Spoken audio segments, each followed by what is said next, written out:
Hello, dear friends. Today we'll learn medicines in Russian.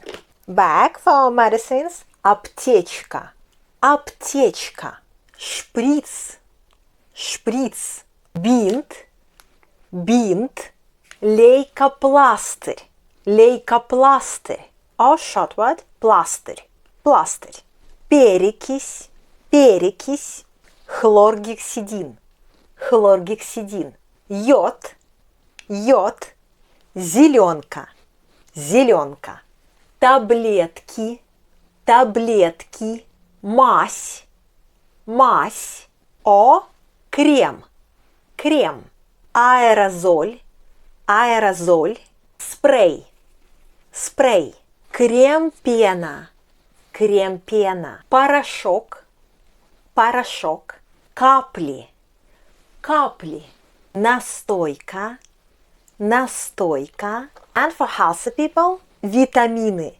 витамины. That's all for today. If you know some more medicines, write in comments. Don't be ill and don't be sick. See you in the next video. Bye!